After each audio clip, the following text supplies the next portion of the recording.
ஏங்க என்ன ஏங்க திட்டுறீங்க சார்? ஹலோ, நீங்க கிளம்புங்க, நான் ஈவினிங் வந்து செட்டில் பண்றேன். சரி சார். கோபி, மாப்பிள்ள எங்க இருக்காருன்னு தெரியல. பச்சை புள்ள மாதிரி தெரியலப்பா. அவரு ஏதாவது பஸ்ஸ கிஸ்ஸ பிடிச்சு வந்துட்டாருன்னா ஓகே, மத்தியானம் வரைக்கும் பாப்போம். அப்படியே அவர் வரலன்னா ஏன்னா நீயாச்சும் பாக்குறது இல்லையா? இப்ப எதுக்கு புலம்பிட்டு இருக்க? இந்த பார், 4 பேர்கிட்ட கையேந்தியாவது உன் புருஷன் மெட்ராஸ் வந்துருவான், கவலைப்படாத. சும்மா இருங்க, அவரு கவரிமான் மாதிரி செத்தால சாவர தவிர ஒருத்தர்கிட்ட கையேந்த மாட்டாரு. யாரு? உன் புருஷன் தானே? அவனை பத்தி எங்களுக்கு தெரியாதாக்கம். ஒரு நாள் இல்லையே சந்தோஷப்படு போ. எப்படி வந்து தொலைப்பான். என்னங்க? இதோ வந்துடுச்செல்லாம். அனோ, நான் கிளம்புறேன். ஆமாமா, ஒரு நிமிஷம் இருங்க. பாபா. என்னடா ரொம்ப சீக்கிரம் கிளம்பிட்டேன்? ஆமாமா, பாரினாருக்கு துணிங்க எல்லாம் வந்திருக்கு. சீக்கிரமா போய் செக் பண்ணணும். அதான் நேரம். என்ன மாமா, இந்த சட்டையா? இதுக்கு என்ன, நல்லா தானே இருக்கு? நல்லதா இருக்கு. உள்ள ஒரு சட்டையை இஸ்திரி போட்டு வச்சிருக்கேன், அதை போட்டு போங்களேன். மாமா, எனக்கு ஏத்த குடும்ப இஸ்திரி. கிளம்பட்டு மாடி. ஒரு நிமிஷம். என்ன மாமா, நீங்க நீ ஃப்ரீயா? இல்லப்பா, எனக்கு வேலை இருக்குது, கிளம்பிட்டே இருக்கிறேன். மாமா, மறந்துடாம இந்த எடுத்துட்டு போகணும்னு சொல்லிட்டு நீங்க பாட்டு கிளம்புறீங்க. ஓஹோ, மறந்துட்டேன். சரி, நான் போயிட்டு வரட்டுமா? மாமா போயிட்டு வரேன். லீலா பவானி போயிட்டு வரேன். மதிய சாப்பாடு உள்ள என்ன பண்ணிட்டு இருந்த இவ்வளவு நேரம்? காலேஜுக்கு லேட் ஆகுதுல. அடாடாடாடா கிளிப். அக்கா, துணிலாம் நேத்து வாஷ் பண்ணாம இருந்தது. அது நேத்து தானே எல்லா துணியும் பார்த்தேன், சாயந்தரமே துவைச்சு போட்டேன். உனக்கு அந்த பிரச்சனையே வேண்டாம், நீ நிம்மதியா காலேஜ் கிளம்பு. அப்பா மறந்துடுவேன், அதுக்காக தான். ஏய், மிச்சம் வைக்காம சாப்பிடணும், இல்லன்னா கொன்னே போடுவேன். சரிக்கா. பாத்து போடி. அக்கா, இந்த வந்துட்டு லீலா. இந்தா குழந்தைங்களுக்கு பால். ஓ, நீ ரெடி ஆயிட்டியா? சரி போ. இல்லக்கா, நான் இன்னைக்கு கொஞ்சம் சீக்கிரம் போனோம், அதனால தான். அதெல்லாம் ஒண்ணு வேண்டாம், நீ போப்பா, நான் பாத்துக்கிறேன். கொஞ்சம் ஜாஸ்தியா இருக்கு. நான் அந்த ஷெல்ஃப்ல டானிக் எடுத்து வச்சிருக்கேன், அப்புறமா கொடுத்துருக்கேன். நேத்து ராத்திரி கொடுத்தோமே அதானே? ஆமாக்கா. சரி சரி, நான் கொடுத்துக்கிறேன், நீ போ. சரிக்கா, அப்பா வரேன்ப்பா. பவானி போயிட்டு வரேம்மா. சரிக்கா, சீக்கிரம் வந்துரு. என்ன? அக்கா, நான் கிளம்புறேன். புக்கெல்லாம் எடுத்துக்கிட்டியாடி? எல்லாத்தையும் எடுத்து வச்சிட்டேன். அப்ப நான் போயிட்டு இருப்பா. நல்லா படிக்கணும் என்ன? ஏ பவானி, நானும் கிளம்பிட்டு தான் இருக்கிறேன். நானே பஸ் ஏத்தி விட்டுறேன். நான் வந்துட்டேன். சரிப்பா. இத்தனை நேரம் நான் அம்மையும் கவனிச்சுக்கிட்டு தான் இருந்தேன். என்னப்பா? ரொம்ப பெருமையா இருக்குது. ஒவ்வொருத்தருக்கும் ஓடி ஓடி பொறுப்பா பார்த்து ஒரு நீ அப்படித்தான் கவனிச்சுக்கிற, என் தயார் மாதிரி. என்னப்பா, எல்லாம் உங்ககிட்ட இருந்து கத்துக்கிட்டதுதான். அப்பா, உங்க எல்லாருக்கும் தேவையானதெல்லாம் செய்யறதுல எனக்கு எவ்வளவு பெருமையா இருக்கு தெரியுமா? ஏப்பா, உங்களுக்கு எல்லாம் தாய் ஸ்தானம்னா சும்மாவா? அப்படிங்களா? அப்ப தயாரு, நான் வரேம்மா.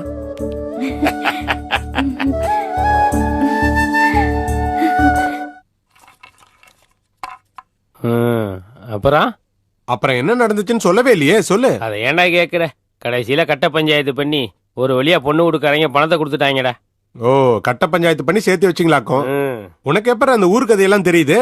அட இப்படி வெளியில எப்படி போயில வரையில சலூன் கடை டீ கடைன்னு உட்காந்து பேப்பர் படிக்கிறோம்ல, அங்கே 4 பேர் உட்காந்து பேசிக்கிட்டு இருப்பாங்கல்ல, அதை அப்படியே ஆர்வமா காது கொடுத்து கேக்குறதேன். நல்ல வேலை, நீ வந்து இந்த ஊர் கதையெல்லாம் சொன்னதுனால கொஞ்சம் பொழுது போச்சு, இல்லனா சிரமம் தான்.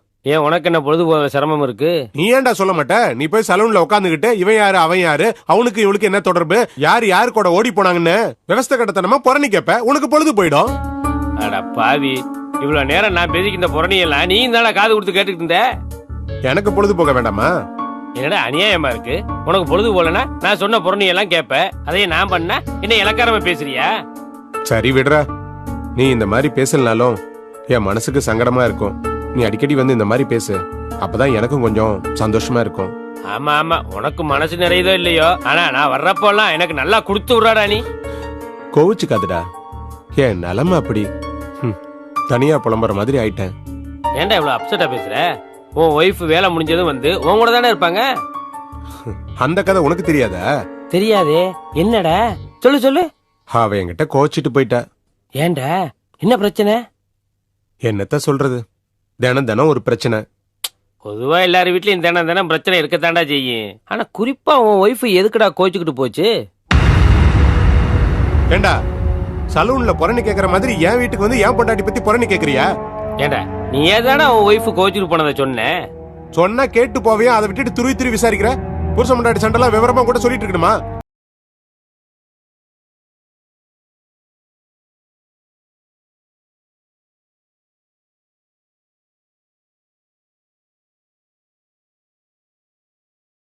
டேய், ஏதோ உன் ஒய்ஃப் கோச்சுட்டு போச்சு, ஆனா அதை இப்படியே விட்டுறக்கூடாதுடா.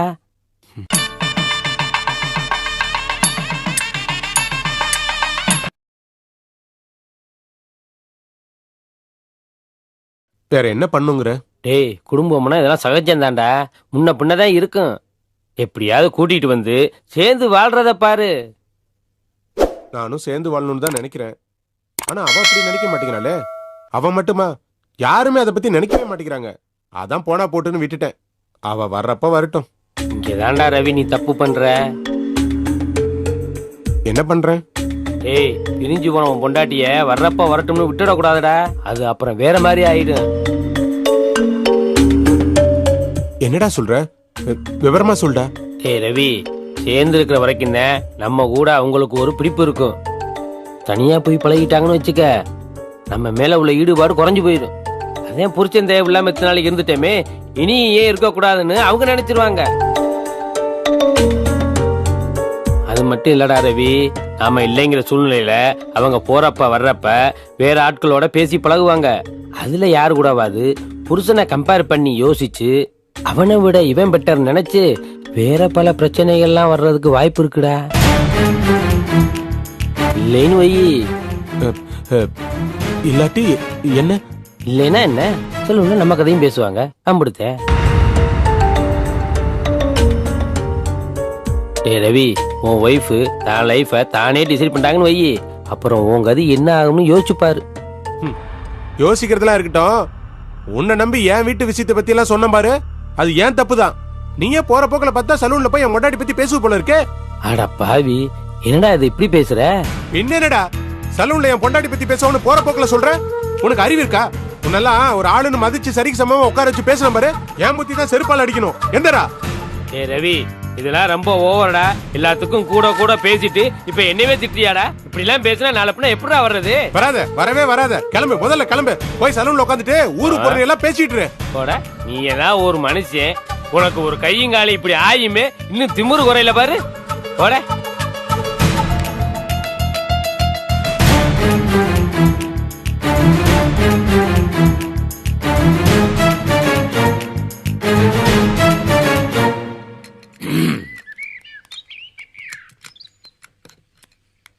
ஏமா இம்முட்டு புத்தகமா மறுபடியும் வாங்கின? ஆமாப்பா. முன்னமா வாங்கின போல் இருக்குதா? இது அதுலப்பா, புதுசு. இது வேறியா? ஐயோ. ஐயா வணக்கம். வணக்கங்க. என்னையா பேசாம போறீங்க? நடந்தது இன்னும் நடந்து போச்சு. எங்களை பார்த்தோம் விரோதியை பார்த்துட்டு போற மாதிரி போறீங்களே. இல்லைங்க, அப்படி எல்லாம் ஒண்ணும் இல்ல. எல்லாத்துக்கும் என் பையன் தாங்க காரணம். உங்களையும் சங்கடப்படுத்தி எங்களையும் வேதனைப்படுத்தி என்னாலமோ நடந்து போச்சுங்க. ஏங்க இம்முட்டு விரக்தியா பேசுறீங்க? வேற என்னங்க பண்ண முடியும்? புத்திர சோகத்தை விட பெரிய சோதனை வேற எதுவுமே இருக்காதுங்க. ஒரே ஒரு பையன். ரமேஷ் வீட்டை விட்டு போன விஷயம் உங்களுக்கே தெரியும் இல்லையா? இது நாள் வரைக்கும் அவன் எங்க இருக்காங்கிற தகவலே இல்லைங்க. நானே இந்த அளவுக்கு மனசோடைஞ்சு போயிருக்கேன்னா இவளை பத்தி சொல்லவே வேண்டாம். எவ்வளவு நாள் வீட்டுல சாப்பாடு இருந்தா நாங்க சாப்பிடாம பட்னியா படுத்திருக்கோம். என்னங்க இதெல்லாம்? வேற என்னங்க பண்ண முடியும்? சாப்பிடுறதுக்கு உட்காரும் போது இந்த நேரத்துல பையன் சாப்பிட்டானா இல்ல பட்னி கிடக்குறானான்னு மனசு உறுத்தும் போது எப்படிங்க சாப்பிட முடியும்? நெசமாவே எனக்கு என்ன சொல்றதுன்னு தெரியல. இப்ப எங்களுக்கு ஆறுதலே இல்லைங்க. அதான் எப்போது கோயிலுக்கு போயிட்டு கொஞ்ச நேரம் அங்க உட்காந்துட்டு வருவோம். அதான் மனசுக்கு கொஞ்சம் ஆறுதலை கொடுக்கும். மத்தபடி என்னமோ உயிர் வாழ்ந்துட்டு இருக்கோம். ஐயா, வாழ்க்கையில இந்த மாதிரி சோதனைகள்லாம் சகஜம். மனசை தேத்திக்கிட்டு சுதாரிச்சுக்கிட்டு தான் போகணும். எப்படிங்க முடியும்? என் பிள்ளைய நான் எப்படி எல்லாம் வளர்த்தேன் தெரியுமா? எந்த குறையும் இல்லாம தப்பி தவறி கூட அவன் மனசு சங்கடப்படாம ஆளாக்கி இப்ப அவனை முழுசா பறி கொடுத்த மாதிரி ஆயிடுச்சு. இப்ப என்ன பண்றானோ எங்க இருக்கானோ தெரியல. அவன் கேட்டதையெல்லாம் வாங்கி கொடுத்தோம். உங்க மக மேல உயிரையே வச்சிருந்தா. நீங்க மட்டும் சம்மதிச்சிருந்தா இப்ப கூட சரின்னு சொல்லுங்க. உங்க பொண்ணு தங்கமா நாங்க வச்சுக்கிறோம். அறிவு கெட்டவளே, என்னடி பேசுற? நடு ரோட்ல இந்த மாதிரி பேசினா அவர் மனசு எவ்வளவு சங்கடப்படும். விவஸ்தையே இல்லாம பேசுறீங்க. ஐயா மன்னிச்சுக்கோங்க, அவ சொன்னது பெருசா எடுத்துக்காதீங்க. பரவாயில்லைங்க, அவங்க மனநிலை எனக்கு புரியுது. வரங்க. சரிங்க.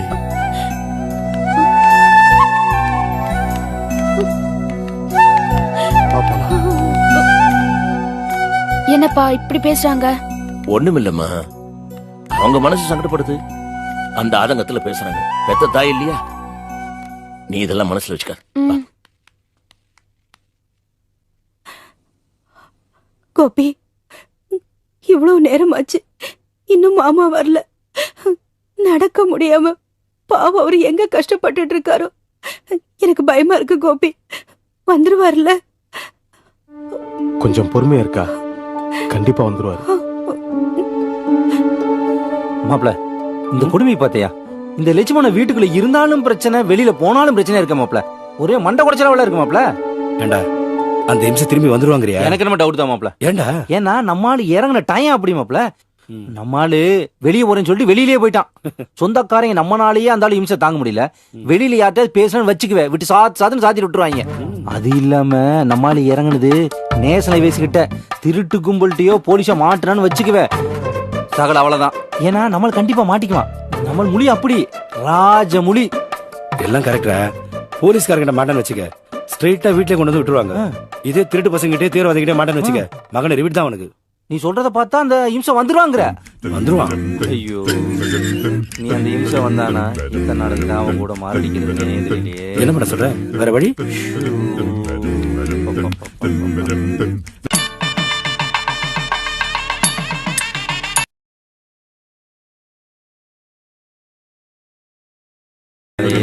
கோபி, மாமாடா. என்னங்க என்னங்க, நல்லா இருக்கீங்களா? உங்களுக்கு ஒண்ணும் ஆகலையா? நல்லபடியா இருக்கீங்களா?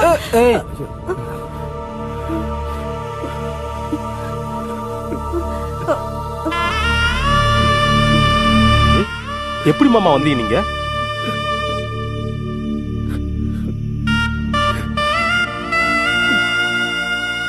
செல்லம், எதுக்கு இது கையிலே தூக்கி திரியுற?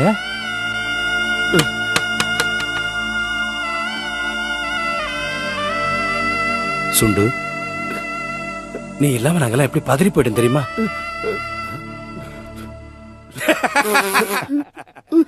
மாமா, என்ன மாமா நடந்துச்சு? ஏன் வண்டியை விட்டு கீழே இறங்குனீங்க? எப்படி இங்க வந்து சேர்ந்தீங்க? அத முதல்ல சொல்லுங்க. பாக்கெட்ல 10 பைசா கூட இல்லாம 4 பேர்த்த கையேந்து பிச்சை எடுத்துட்டு.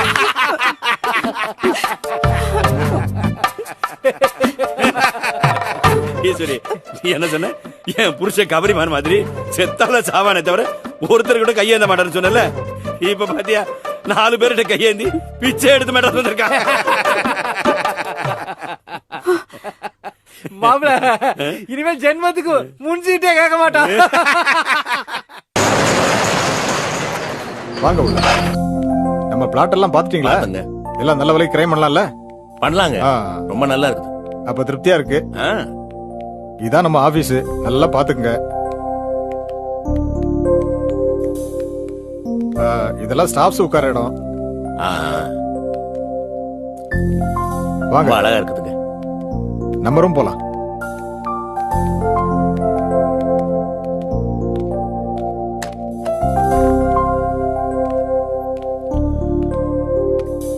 இதான் என்னோட சீட்டு. சரியா? வாங்க. அங்கீங்களா? எப்படி இருக்கு பார்த்த வரைக்கும் நம்ம ஆபீஸ்? உங்க அபிப்பிராயத்தை சொல்லுங்க. என்ன சொல்றது, ஆபீஸ் பிரமாதமா இருக்குது. ஆனா என்ன ஆனாங்கிறீங்க? ஏன் தேங்குறீங்க? இல்லீங்க, எனக்கு புரியலீங்க இந்த வேலைக்கு மட்டும் பெரிய ஆபீஸ் தேவையான்னு. நான் அழகர் குளத்துல நிறைய இடம் கரையம் பண்ணிருக்கிறேன், வித்துருக்கிறேன், வாங்கியிருக்கிறேன். எல்லா பேச்சுவார்த்தையும் எல்லாம் மரத்தடியிலையா, நம்ம வீட்டு திண்ணிலையா, இல்ல சபர்சர் ஆபீஸ் பெஞ்சிலையா, அங்கேயே முடிஞ்சிறேன். இதுக்கு எதுக்கு இவ்வளவு பெரிய ஆபீஸ வச்சுக்கிட்டு மாசம் மாசம் வாடகை கொடுத்துட்டு? இதெல்லாம் தேவையானதான். அது நீங்க சொல்றதெல்லாம் அழகர் குளம் மாதிரி சின்ன ஊருக்கு சரிங்க. அங்க பார்ட்டி எல்லாம் உங்களை தேடி வருவாங்க. இது வந்து மெட்ராஸ், பெரிய கடல் மாதிரி ஊரு. இங்க வந்து நிறைய பார்ட்டிஸ் எல்லாம் கான்டாக்ட் பண்ணணும், டீலிங்ஸ் எல்லாம் வச்சுக்கணும்னா அதுக்கேத்த வசதியோட ஆபீஸ் நல்லா பெருசா இருந்தாதான் நல்லா இருக்கும்னு சொல்லிட்டு இந்த ஏற்பாடு பண்ணிருக்கேன். சரிங்க சரி நல்லா இருக்குங்களா? அப்புறம் வந்துட்டு நீங்க தினம் காலையில 9 மணிக்கு வந்துட வேண்டியது. சரிங்க சாயந்தரம் வரைக்கும் இங்கதான் இருக்க போறீங்க. சரிங்க நிறைய பார்ட்டிஸ் எல்லாம் வருவாங்க. அவங்களோட கான்டாக்ட், அட்ரஸ், போன் நம்பர்லாம் எழுதி வச்சுக்கோங்க. ஆகட்டும். அப்புறம் பிளாட்ஸ் பாக்குறதுக்கு நிறைய பேர் வருவாங்க. கூட்டு போய் காமிங்க. ஏதாவது ஆகட்டும். ப்ராப்ளம்னா நீங்களே சமாளிச்சுங்க. நல்லா பொறுப்பா பாத்துக்குங்க. சரிங்க சரி என்ன? அப்புறம் வந்து உங்களுக்கு ஒரு செல்போன் தரேன். இது வந்து உங்களுக்கு ரொம்ப முக்கியமான தேவை. இது எதுக்குங்க எனக்கு? இல்ல, இது வந்து இந்த ஊர்ல உங்களுக்கு ரொம்ப முக்கியமான வசதி. ஓ ஏன்னா உங்ககிட்ட நானே பேசினா கூட இமிடியேட்டா இதுல நான் உங்களை கான்டாக்ட் பண்ணலாம். அப்ப சரிங்க அது இல்லாம பார்ட்டிஸ் எல்லாம் உங்களை எந்த நேரத்திலயும் கான்டாக்ட் பண்ணனா செல்போன் இல்லாம வேலையே நடக்காது. நல்லது. அதனால இது உங்களுக்கு ரொம்ப முக்கியமா தேவை, வச்சுக்கங்க. அப்புறம் இது உங்களுக்கு ஆபரேட் பண்ண தெரியுங்களா? பாத்துருக்கேங்க. கோபி மாப்பிள்ள வச்சிருக்காரு, அவர் வச்சுட்டு வேலை செய்ய அப்படியா? பாத்து. ரொம்ப சந்தோஷம். சரிங்க அப்படியே நீங்க பொறுப்பெடுத்துங்க. ஆ. நான் அப்படியே கொஞ்சம் பேங்க்ல வேலை இருக்கு, போயிட்டு வாங்க. வரட்டுங்களா? சரி, ஆ, நல்லது.